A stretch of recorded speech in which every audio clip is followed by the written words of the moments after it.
जी viewers, आदाब। राशिद जावेद एक दफ़ा फिर आज आपके साथ हाजिर है। कल एक मैंने प्रोग्राम छोटा सा किया था जिसमें लता मंगेशकर को खराज तहसीन पेश किया गया था। उनकी खूबसूरत यादें उनकी ज़िंदगी की आपके साथ शेयर की गई थी।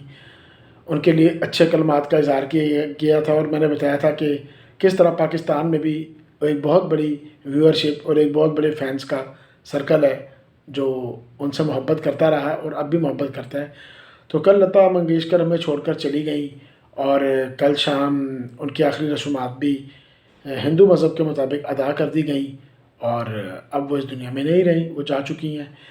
लेकिन लता मंगेशकर जैसी महान हस्ती हो, बड़ी कलाकार हो, एक अजीम इंसान हो और सिर्फ 6-7 मिनट का एक प्रोग्राम यकीनन बहुत कम था। मुझे बाद में एहसास हुआ कि काफ़ी और बातें थीं जो मैं करना चाह भी रहा था, लेकिन शायद उस वक्त कुछ वक्त की कमी थी या कुछ जल्दबाजी हो गई और वो मिस हो गई। तो मैंने कहा कि चलिए आज एक दफ़ा फिर आपसे मुखातिब होते हैं और इस प्रोग्राम का एक छोटा सा दूसरा हिस्सा पेश करते हैं। ये तो बात हो रही थी लता मंगेशकर के कुछ बहुत अच्छे गानों पर, उन्हीं से आगाज़ करते हैं आज की बात का। एक गाना जो कल से मीडिया पर भी बहुत ज़्यादा चल रहा है और वाक़ई देखा जाए तो वो गाना क्या होगी, वो तो इंसानियत के लिए एक पैगाम है।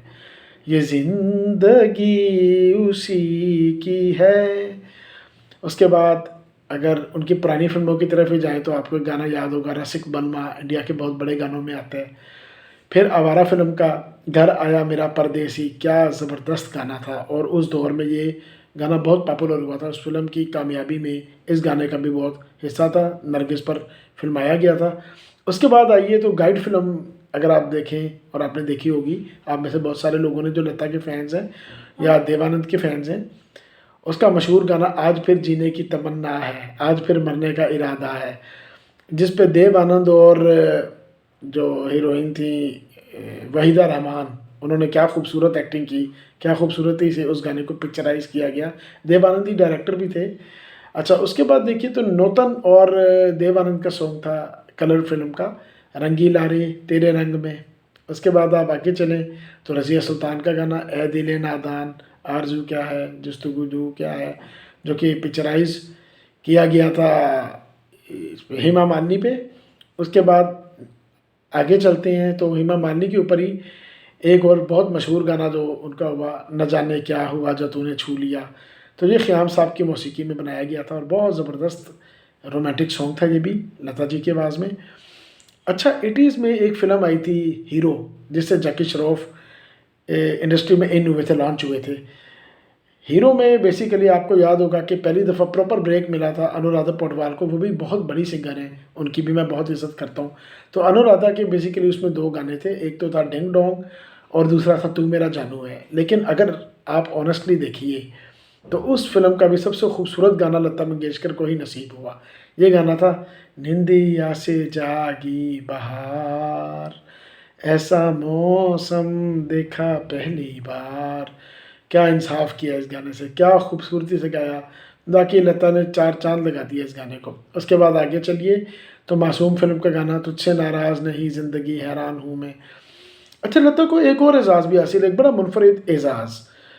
किशोर कुमार, मुकेश और मोहम्मद रफ़ी साहब, ये तीनों टोटल एक ही दफ़ा ऐसा हुआ कि एक गाने में इकट्ठे हुए और वो फ़िल्म थी अमर अकबर एंथनी। तो बेसिकली 3 हीरोज़ के ऊपर इन तीनों की आवाज़ आनी थी और 3 हीरोइन्स थीं। तो सबका ये ख़्याल था कि ज़ाहिर है कि 3 हीरोइनों के लिए भी 2 या 3 गुलकाराओं का इंतख़ाब किया जाएगा, आई मीन फ़ीमेल सिंगर्स का। लेकिन लता ने हैरान कर दिया कि तीनों फ़ीमेल आर्टिस्ट्स के लिए उन्होंने अपनी आवाज़ दी और वाक़ई बहुत ज़बरदस्त इंसाफ़ किया और ये गाना भी एक कामयाब गाना माना जाता है। अच्छा, उसके बाद अगर आप देखिए तो जहाँ लता ने इन बड़े गुलकारों के साथ गाया, वहाँ लता मंगेशकर वो खुशकिस्मत सिंगर थीं कि इनको इनकी अगली नस्लों के साथ भी गाने का इत्तेफ़ाक हुआ। जी, बिल्कुल। मसलन अगर आप देखिए तो मुकेश के जो बेटे हैं नितिन मुकेश, उनके साथ बहुत मशहूर गाना गाया ज़िंदगी की ना टूटे लड़ी, प्यार कर ले घड़ी दो घड़ी। किशोर कुमार के बेटे अमित कुमार के साथ लव स्टोरी के गाने गाए, याद आ रही है तेरी याद आ रही है, और ज़बरदस्त गाया।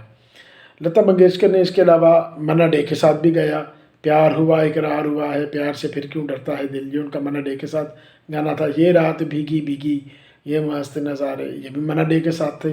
तो इसी तरह उन्होंने बाद में सोनू निगम के साथ भी गाया। सोनू निगम भी एक अपने दौर के बहुत अच्छे सिंगर थे, जो आवाज़ उनकी रफ़ी से क्लोज थी। कई और सिंगर्स के साथ भी उन्होंने गाया।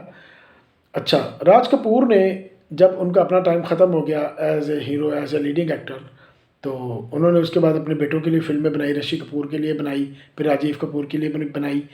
तो इन फिल्मों में भी लता मंगेशकर ने गाया। और राम तेरी गंगा मैली जो फ़िल्म थी उसके लिए बहुत उन्होंने अच्छे गाने गाए। इसी तरह बाद में जब ऋषि कपूर की मूवी हिना आई, जिसके दौरान ही राज कपूर जो है वो खुद भी दुनिया से चले गए और वो रणधीर कपूर ने मुकम्मल की, तो हिना के गाने भी बहुत पॉपुलर हुए। अलगर्ज लता मंगेशकर हर दौर में कामयाब रही, सबके लिए उन्होंने गाया। वीर ज़ारा आखिरी मूवी थी, मदन मोहन के बेटे ने उनकी धुनों को नए सिरे से तरतीब दिया और लता मंगेशकर की आवाज़ इस्तेमाल की डायरेक्टर यश चोपड़ा ने, और लता मंगेशकर ने ड्यू जस्टिस किया, बहुत अच्छे अंदाज में उन गानों को गाया।